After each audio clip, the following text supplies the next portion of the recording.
coaches. Today, before we get started, I want to thank our sponsor, CoachPad.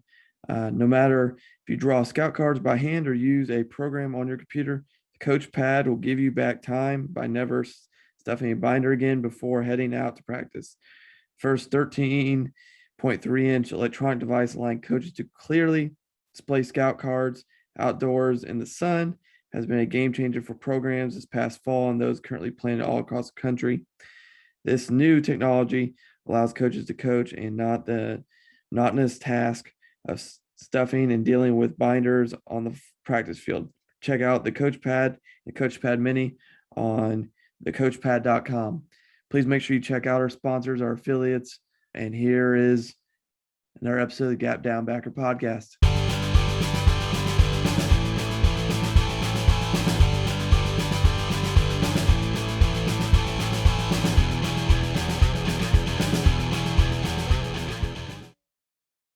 Welcome back to another episode of the Gap Down Backer podcast. Today we have Coach Scott Leach. He's the head strength and conditioning coordinator at the University of Rhode Island. Coach, how you doing? I'm doing pretty good. I'm fresh off the assault bike. So going right now, the heart rate's elevated. I'm fired up. Let's do this. Just because you mentioned before we came on screen, a little competition. What was the competition? So we have a physical therapist that works with our athletes here. He sent me a challenge this morning. It was 5 minutes on the assault bike, as far as you can go in 5 minutes. And he hit 2.25 miles. So I was like, all right, challenge accepted. He's like, you got 24 hours. And I had like a little 10-minute break here before we jumped on the podcast. So I was like, all right, I'm going to go out there and do it. And 2.3. So, I'll take the win. It was not pretty, but. You got to take the dub where you can, Coach. You got to take the dub where you can. This is going to be one of those days where you shower, and then when you get out of the shower, you're still sweating. It's one of those days today. Yeah. How did you end up as the head strength conditioning coordinator there? So, it's a fun story. I enjoy telling the story a lot. I grew up in Rhode Island. URI, for people that don't know, or people don't know Rhode Island, it's a small state to begin with, but URI is at the bottom of the state. I grew up on kind of the northern side of the state. But in reality, it's about 45 minutes. It's not that far. So I grew up around URI. I used to come to campus in the summer and all that. I went to a football camp here when I was a high schooler. And then, I went to school. I went to Springfield College, where a lot of football coaches end up. Played triple option there, had an absolute blast. I was there. From there, got my undergrad and master's at Springfield College, and then I worked at a bunch of different places. I've done internships at Brown University, University of Albany in New York. I've been out to the University of Missouri. I worked for 5 years at Merrimack College, which is north of Boston. It was a D2 school, not the D1 school. Ran football there and a bunch of other sports. And then 2020, it was a wild year for me. Right at the beginning of 2020, January, first week of February, I had a chance to come back here as an assistant. And why not, right? Come back home and be closer to my family, back in the home state. So we did that. Did that for a year, and then the head guy that was here left, and opened up a spot for me. And luckily enough, I got promoted to being the head guy here. Bought a house during the pandemic, got a second dog, got engaged. We just got married, this past spring. So it's one of those things where for a long time I was busting my butt and putting in the hours and doing the 60, 80 hours a week. And I'm like, when is this going to happen? When keep knocking on all these doors, and when is it going to open? And, when the door finally did open, it just kept going, and one good thing led to another. So, I go back and I wouldn't change a thing. The journey and the struggle is what makes it all worth it. And it's a blast to be here now and be the head guy in the home state. And, I tell our recruits that come and visit, I'm not going anywhere. This is my spot. Everyone says, oh, I'm not leaving. I'm not. I'm home. This is it for me. I'm trying to build this thing up and at least make our strength conditioning department something known nationally as, hey, if you want to get better as an athlete, never mind a football player. Obviously, I want to help our football team because that's who I work with the most. But any athlete that walks in this building, I want you to come to URI because you know that you're going to get developed, at least in a strength conditioning sense. But we have great coaches on staff. We have great teams here on campus. So it's a great place to be and a great time to be here. The reason I laughed when you said Springfield, I talked to Greg Webster, the OC at Springfield yesterday. So I just thought that was funny. Now, I will be slightly funny and slightly serious here. Next question, because I don't know if you got on training Twitter yesterday. And did you see the argument about whether walking was cardio yesterday? Yeah, I see all these arguments, and I promised myself I'm never going to get in one of those. I'm not gonna put my energy on things like that. You know, I like walking. I like cardio. I like doing things harder than walking. I think for some people, walking is cardio. Do I need to waste time tweeting about it though? No. Like I'd rather, I'll use Twitter to promote our guys or promote ideas or promote some of the great things our staff is doing. I don't have time for that other stuff. I just thought it was funny because I'm like, oh, I'm gonna talk to the strength and conditioning coach tomorrow, and you people are arguing over the difference of heart rate and what walking is. So I just thought it was funny.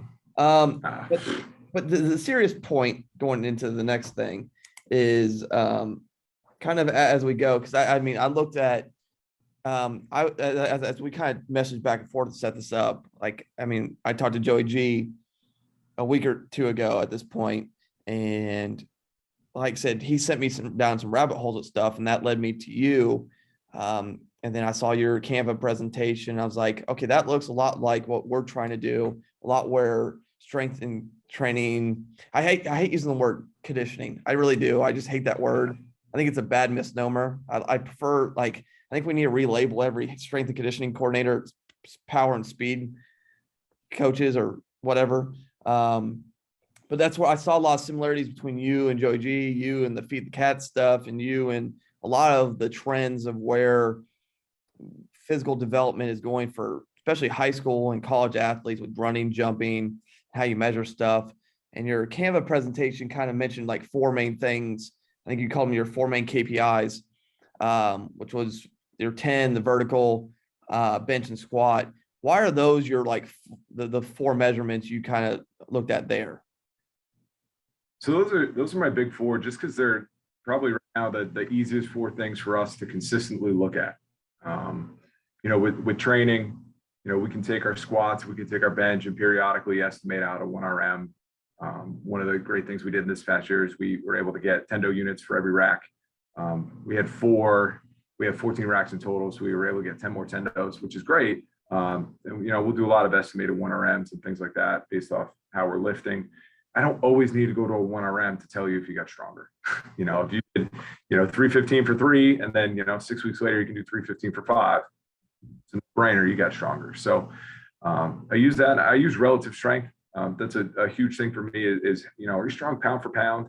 And then what we'll do too is we have certain thresholds. So, once a guy is strong enough, if we got a defensive lineman that is 300 pounds, that back squats 600 pounds, does he need to load 610 on his back to prove that he's stronger? Or at that point, if we're saying he's strong enough, he can focus on some other things.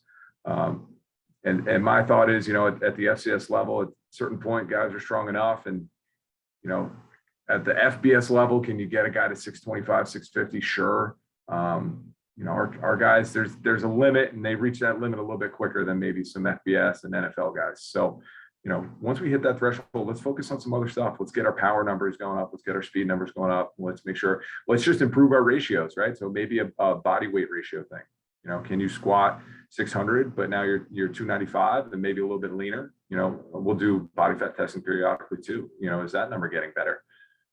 I'd say over time, one project I'm trying to get is GPS here. That's one thing we don't have right now. So once I can get GPS in the building, I think that'll be pretty sweet in terms of some of our speed testing and things like that. See what we can improve upon there. But we'll speed test at least once a week in the summer, usually once a week in the off season as well. We'll jump test pretty much once a week year round. I'll use that in season to kind of gauge how we're doing.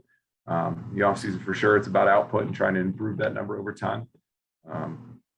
And then from there, is our training going the right direction? You said we shouldn't be conditioning and conditioning shouldn't be in there.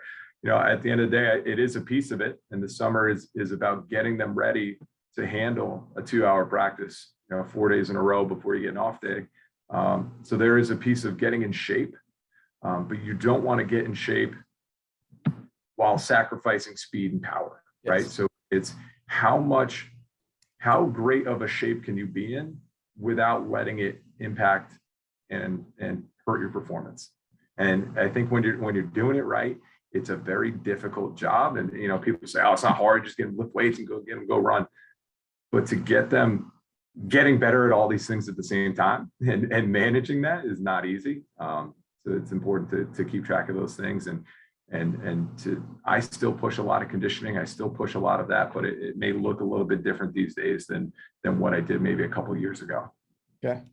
My problem with the word conditioning is just the misnomer it gives. Like to me at this point, and doing this for 11 years, it just makes it sound like you're running to build endurance, which is not really our point. We want to develop speed while getting in shape. I think that's my problem with the term.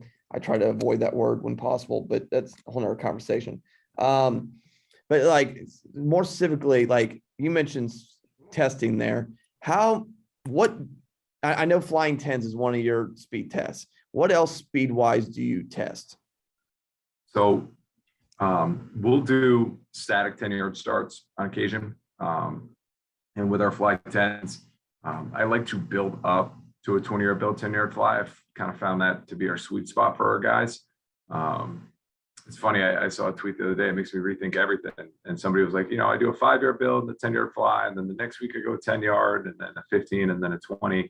And Tony Holler, the Feed the Cats guy himself, was like, you just wasted 3 weeks where you didn't get up to top speed. Because if you're not going top speed, you're not going top speed. And he made a good point. So it's just, for us, it's that's kind of our sweet spot. And that's the easiest sets we can do. I only have one set of timing gates for our lasers. So it's got to have enough stations, got to have enough coaches, and then you got to be efficient with, all right, I got to pick one test. What are we going to do? Let's go fly tens. Let everybody get one warm up on the lasers. We'll get 2 reps live. If you got a small group and you got time for a third, we'll get a third in there. And then, like I said, I would love to, I don't know enough yet. It's not that I don't know enough. I don't know how to set it up with the resources I have right now, but I would like to do some profiling at some point. I see a lot of the guys out there doing that force velocity profile and figuring out, what are the right ways to put on sleds. Because we'll do resisted running. We'll get the sleds out and do resisted sprints and things like that. But that's kind of a rabbit hole I'm going to look into. And once we get a couple more resources that we can get enough sleds and things like that outside, I would like to venture into that a little bit. Well, that's one of the things when I talk to Tony and I talk to Joey and now you, it's like, it's all relative to what our resources are, what we're able to do. And that's one thing Tony pointed out about, I mean, he knows a high school that's pretty much put a rubber mat and rubber walls all down hallway so they can run 40s during the winter. Like I don't have that resource. That's why we're mostly in the winter, we're running 10s, 15s and shuttles. So like I said, it's all relative to your experience. From your experience, like especially with high schools, limited resources, obviously like 10s are easy. Was there any other, like you mentioned band runs there, resisted runs, like from a speed development stuff, what do you think are, especially you are in a state that deals with heavy winters, and I'm in Ohio where it's hit or miss. What are things you think people can easily do in the winter in smaller areas for speed development that are easily accessible to high school coaches? I mean, it does not take much. The way I typically kind of set up the winter when we're stuck inside, we're lucky enough we have a 200-meter indoor track that's got a couple of basketball courts on the inside. So even when we're inside, we still have enough room to run. What I found that works for me with our groups is I typically do one station focused on equality. So Monday will be acceleration, Wednesday will be max velocity, and then Friday will be a little bit more change of direction emphasis. And that drill can be, on our max speed day, that's our fly 10 station. We're getting our fly 10s in. On acceleration station, that might be our chain resisted sprints or, sled loaded sprints, band resisted, things like that. I'll usually have a second station related to a technique drill or two that will tie into that. So if we're doing accelerations, it might be kneeling starts. It might be, med ball throw and chase. More often than not, we'll also put maybe a plyometric and a plyometric and a med ball station there too, trying to be productive with our time. So it might be, all right, hey, we're going to teach on a max velocity day. We might do, we'll teach like a high knee dribble or like you see sometimes either hold the PVC over your head or hold the med ball out in front to work on front side mechanics. We might do a drill like that, walk back, paired up with maybe some hurdle jumps or plyometrics that we want to do that day. Usually we're on max V, we'll probably do like a vertical emphasis on the plyometrics. If we don't want to do plyometrics, we might do some med ball work just to squeeze it in there. And then, so we'll have a application station, we'll have a technique station, and then I like to have a third station, especially in the off season and in the summer here, where I call it the football station, right? So it's give us a taste of what we're going to do in the spring. Give us a taste of what's coming in August, and I try and, as best I can, it's not always perfect, but pair it up with what we're doing that day. So if it's going to be an acceleration day, let's use a smaller drill, maybe a smaller box, and keep the space tight. Change of direction day, it might be a one-on-one tackle drill where they have to tag off, and there's a lot more room to work laterally. And then I had a tweet that everyone kind of saw in the winter where we did 1v1, the punt returner versus the gunner. And the guy had to, he had to run 30 yards, he had to bend around a hoop a little bit. So we added some curve running in there. And, at the end of his 30 yards, he had to decelerate and then tag off on the punt returner, and the punt returner had to make a miss. So I'm still getting kind of that max velocity quality that is the theme of the day, but I'm also, again, tying it back to football, and our kids really like that. And when it reminds them of football, they try that much harder. Obviously competition drives everything. So, you'll constantly see, chase races or 1v1 type drills, because the effort's going to be very high. And then it's just my job to pick the right drills and make sure we match it up on that day. Yeah. That was going to be my next question, because I mean, again, I will re-look through. I've been through your Canva presentation probably 4 times at this point. But that's the one thing I noticed when a lot of the speed development stuff, I saw a lot of football oriented drills. And it makes sense, obviously, because on a lot of those drills, you have speed, acceleration, deceleration, change of direction, and so forth. Where did you bring that from? How do you want to continue to modify that? Was that directive of obviously the head coach? Was that something you stole from their strength coach? And then kind of obviously resources limit everything, but where is your next avenue or point for that? Yeah. So, like I said, I was at Merrimack College, and I left there January of 2020. So we had just started, we were probably a week or 2 into our winter workouts. So I didn't get a chance to really do anything with them that winter. And then I was the assistant. So I kind of, I did what I was told. I went with the flow, and I didn't have any say in the programming at that point. So that was 2020, COVID hit. Nobody was doing anything. Even 21, we played a spring season, so we didn't have an off season there. So I had 2 years of sitting around watching what other people were doing, and obviously being home for COVID, I spent a lot of time kind of studying what other people were doing. And, one of the rabbit holes was this contact prep stuff. Andy Ryland over at USA Football was doing a lot of that stuff, and we started mixing that in. And one thing we really like to do when I was at Merrimack was we wanted to have drills that were competitions, compete. And I love competition. But, all of our stations were, okay, let's do a 5-10-5. Okay, I like 5-10-5, and nothing wrong with that. Let's do the L drill. Okay, L drill's fine. It was 4, 5, 6 stations of those things that have no reactive component, that have no processing component, have no visual component. And then when you go out and play football, you're upset because the linebacker couldn't track the running back through the line of scrimmage. The D lineman couldn't use his hands and separate.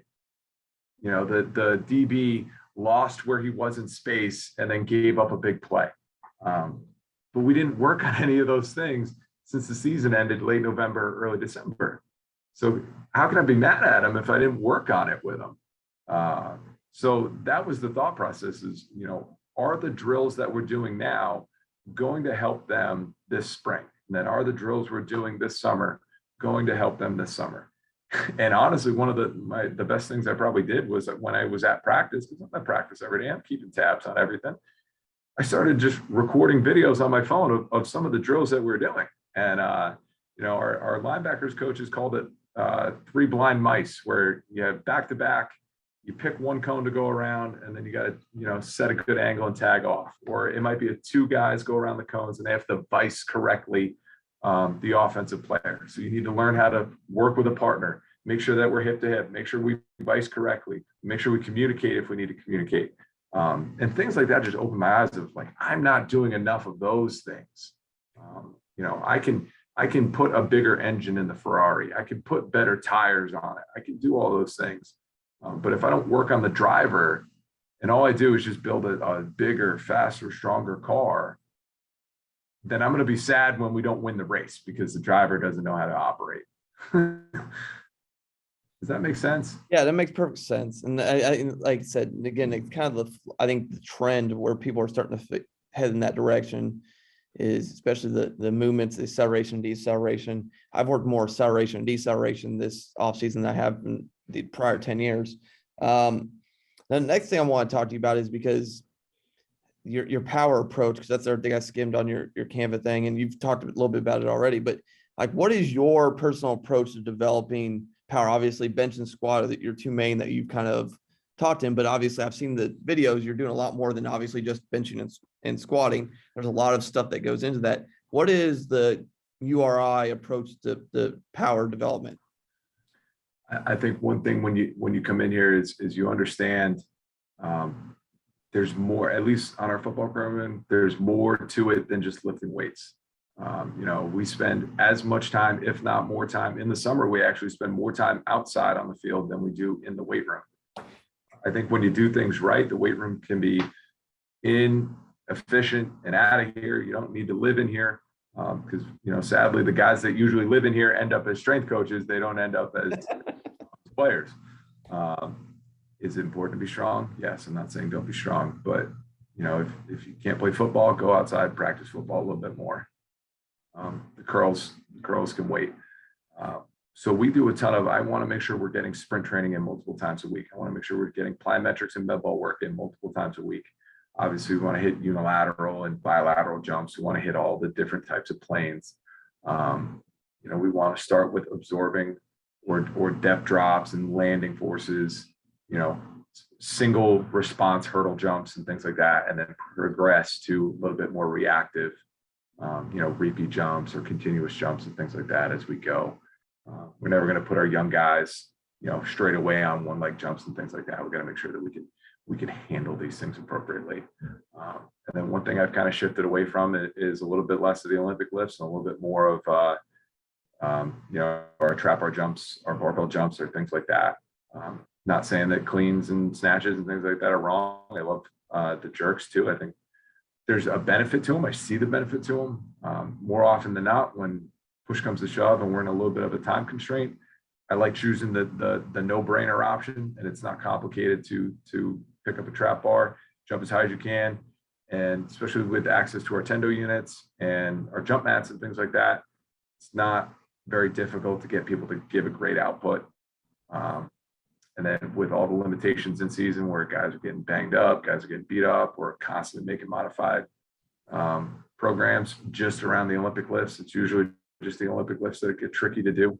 I don't know. I think it's just, sure, call me a lazy coach because I don't want to teach cleans, but I get great effort and I get great results, and our guys are happy and we're healthy and we're doing well. So at the end of the day, you can say what you want. I don't really care. I'm going to do what's best for our guys here. And that's what I think is best right now. And the numbers don't lie. So that's one of those Twitter arguments all the time. I'm like, I'm not going to waste my time with that. I'm just going to, I'm not going to worry about what other people say. Yeah. Now, kind of like our speed conversation, especially with, there's obviously different levels of resources, and you have a lot more resources than, say, a high school does. But what recommendations would you make for high schools for power development? Because not all of us have trap bars. Not all of us have ways to measure peak power and speed. Mm-hmm. Unfortunately, it's the same thing with the jump mats. I'd kill for a jump mat at this point. And electronic timers. Those two things, Jesus. But and a jump mat and a laser, you go pretty far, man. I know that those are my like off-season wish list goals. But for schools that don't necessarily have those resources, what recommendations would you most make for them as they look to develop power year round, especially in the off season? I mean, it doesn't necessarily have to be a specific program, but like, what is there any specific lifts that you think kind of are best for and easy to teach? Are there things that you see that are common mistakes as guys come in that need fixed? Where are we at with in recommendation when you make the high school power development? In the high school level, I think high school strength and conditioning, and no joke, I think it's harder than college strength and conditioning, because you need to teach the kids the basics, and you need to continue to teach the kids the basics, and they're going to get bored of doing the basics, and it's your job to be the bad guy that says we're going to keep doing the basics. And at least at my level, I can add some variety in, I can mix some things up, but honestly, a kid needs to goblet squat for a couple of years, and it's like, he wants to graduate, he wants to do front squat, he wants to back squat, and you're not there yet. And so high school is so much harder. In terms of power development, stuff like that, though, when you play around with that, once you have a great foundation with jump training, I think it's putting them in situations where it's maximal output. Vertical jump is tough. You could hang something from the ceiling. I see people all the time do we're going to hang a tennis ball off the rafters. You got to reach out and touch the tennis ball. Long jumps are phenomenal if you have a tape measure. Talk about incredibly competitive. Single long jumps where you stick it, double long jumps, even triple long jumps at some point. We'll put guys on both sides of the tape measure and they'll go at the same time. And I'm not saying fights break out, but it gets competitive sometimes. Who's jumping further? I think simple ways to measure it like that can go a long way. And then in terms of loaded plyometrics, I think using percentage of body weight is a way to go around that too. Start obviously with the bar, start with 45 pounds. And, if you're going for a little bit lighter end of the force velocity curve, keep it at 45 pounds. If you feel like, hey, they're ready, we can go maybe a little bit heavier on the spectrum, then go 50% body weight. If 50% body weight looks good, obviously depending on the person, some of your bigger offensive line, defensive line, maybe not so much, got to keep an eye on them. But some of your skill guys, if they're ready for it, percentage of body weight is something I would play around with. I don't think anybody, especially at the high school level, should go more than their body weight.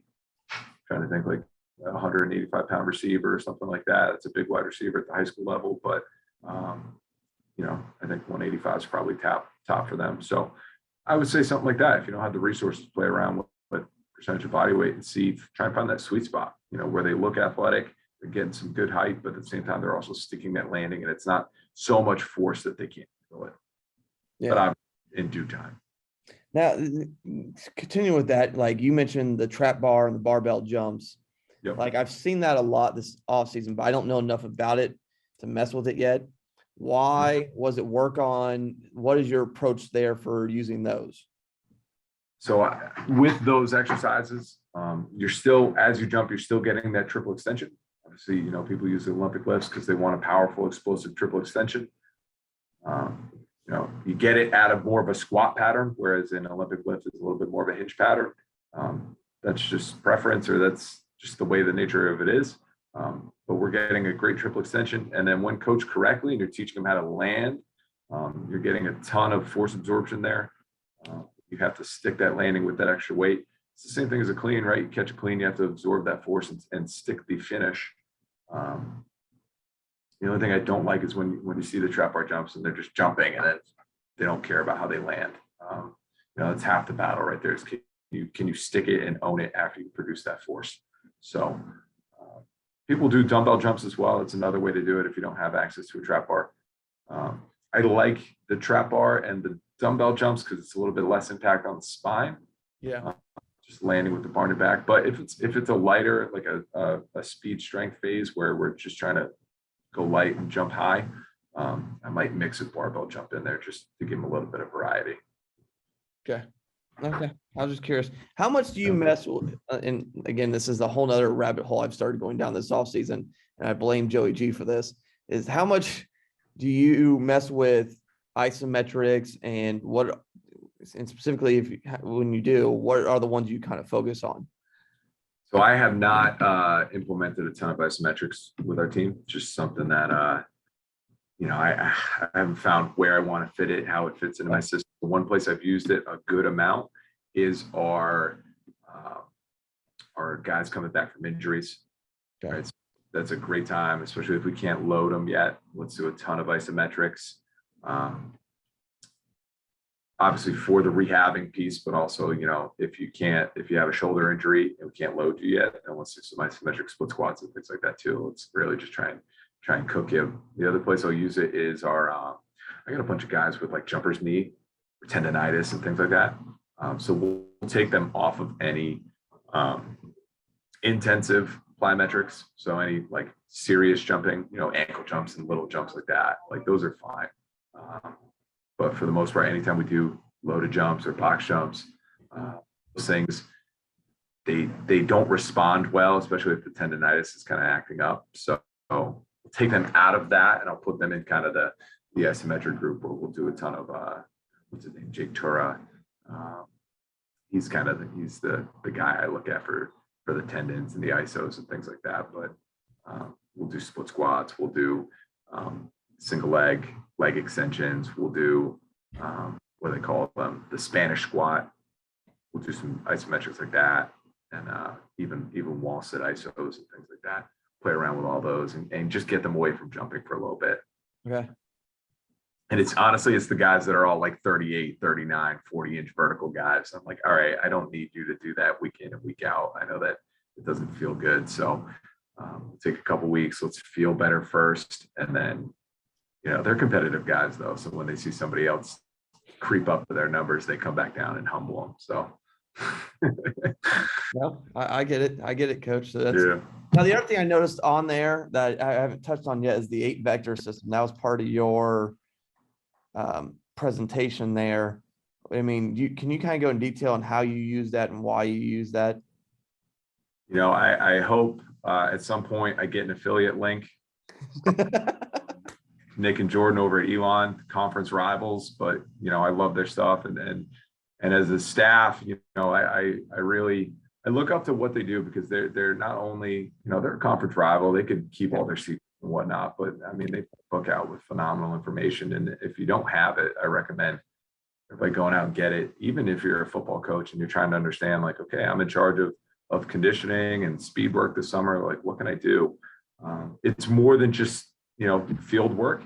They have everything in there. It's their whole system and philosophy, which is a phenomenal resource.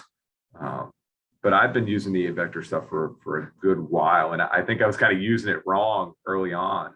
And once they put that book out, it really solidified some things for me. I lost the question in my train of thought though. What about the? It's kind of like why and how do you apply that? Because I saw some of that on your presentation, but like obviously you're not like, you're pulling and meshing to what you philosophically believe. But I think I've seen it once before, but then I saw like the book. I don't know if I'd gone into it, but then I saw your presentation. It was mentioned in there. Then I saw some of the drills you did with it, and it got me intrigued. So long story short, right? The concept behind 8-vector is we need to sprint and shuffle and move in a variety of different directions, right? There's obviously straight ahead, there's cutting and turning straight back, hey, maybe it's a screen and you need to retrace, 45-degree angles up, 45-degree angles back, 90 degrees flat across. And the idea is if you hit kind of those 8 main vectors, up, flat, corner, up and back, as long as you hit all of those in various shapes and forms, if you hit an angle on the field in between those, you're probably going to be fine, right? But if all you do is you do track workouts where you just sprint straight ahead, you don't work any other planes of motion, you're doing yourself a disservice when you get on the field and you have to make a cut at a certain angle. So we'll play around with our jump training in all of those vectors. We'll play around with our even our med ball throws. Take one step on a 45 and throw that med ball. Take one step 90 degrees and throw that med ball. Work on pushing and cutting out of those different angles. And then the way I kind of mix some of that stuff in, and I'll use the summer for example, I combine it with it's called the Grid, which is Brian Keegan's. He's out at Southern California now. They were at Oklahoma before that. I believe he was at a high school as well. And it's kind of where he put it together. He was a high school strength coach first and put it together there. Super simple cones. I might do 7 or 8 lines. I'll do 5 yards apart from the goal line to the 20. So it just looks like a giant field of cones everywhere. I love getting out there early and setting them up. And that's my favorite part of the day, putting all the cones out. And we'll do a ton of pre-programmed drills in there.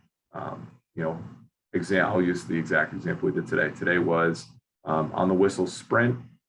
Next whistle you hear, you're going to decelerate as quick as you can. Don't anticipate the whistle. So I'll let the guy sprint, and then we're working on deceleration. So we'll do 1 or 2 reps there. Then we'll go, today we did shuffle across into a crossover backwards run. Did a couple reps of that each way. So we did shuffle right, crossover left. We did the opposite. We did some back pedal work in there. We added a little bit of weave, and our big guys get a hoot and holler out of that, seeing them try and back pedal. Because you know what, like, you got to be an athlete too. And then we do the classic football coach. Hey, you got 4 cones. I'm going to point to one, point to one, point to one. And the way we use it is it bridges the gap between the speed session for the day and the warm up. At football practice, we call it tempo period, where right after the warm up, we're going 4 to 6 plays, offense versus defense, kind of hot. And I started to mimic that with our speed sessions. Our coaches want right after the warm up, you got to be hot, ready to go.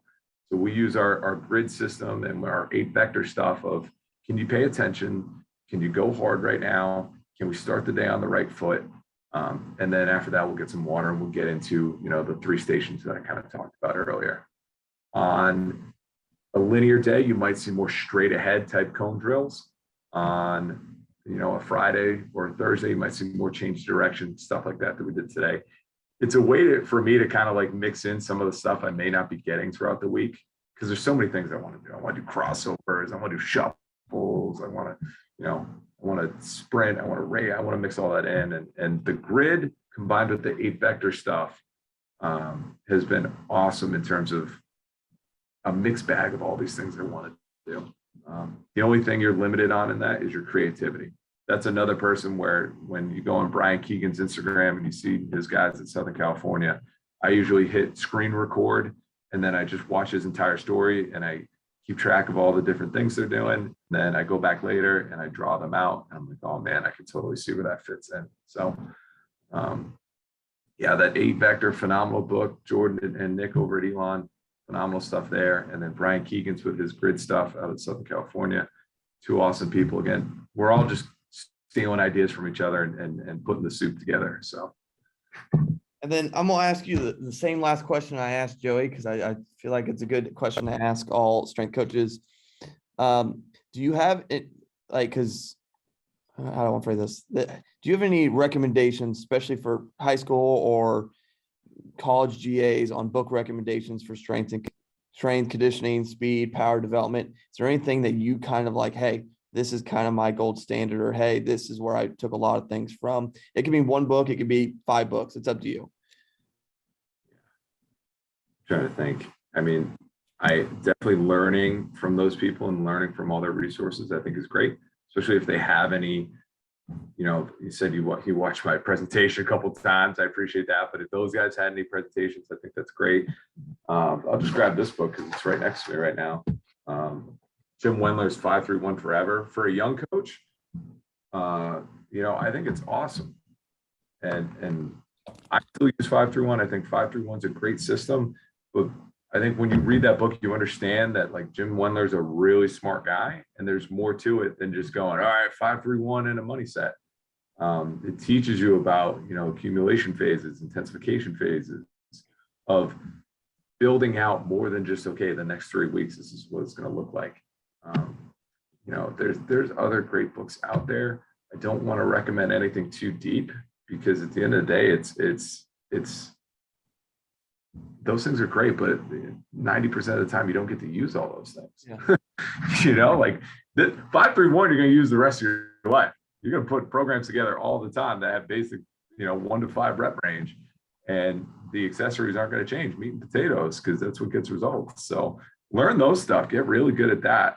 Watch other people. Watch how they coach. And then obviously be a good person. I mean, all those types of books, the John Gordon type books, is as silly as they are. I think some of those books are great, There's another, I just keep books on my You're desk. good. You're good. You're good. I don't read them, but people think I read them. You know what I mean? This is another one. Burn Your Goals by Joshua Metcalf. He's got He's a good series of books. he's got a couple books. You know, it's that John Gordon motivational kind.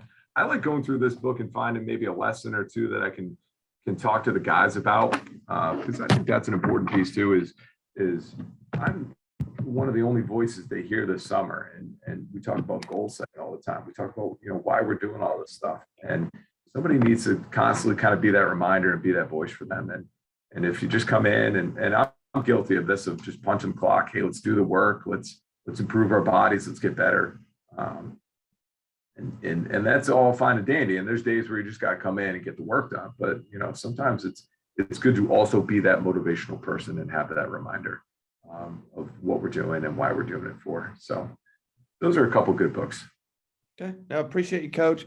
Coaches, his Twitter will be in the bio. Give Coach a follow. That Canva presentation I was also talking about is also linked on his bio on Twitter. Check that out. Like, share, subscribe, all that love you jazz. Check out our sponsor, CoachPad. And that was our episode of the Gap Down Backer podcast.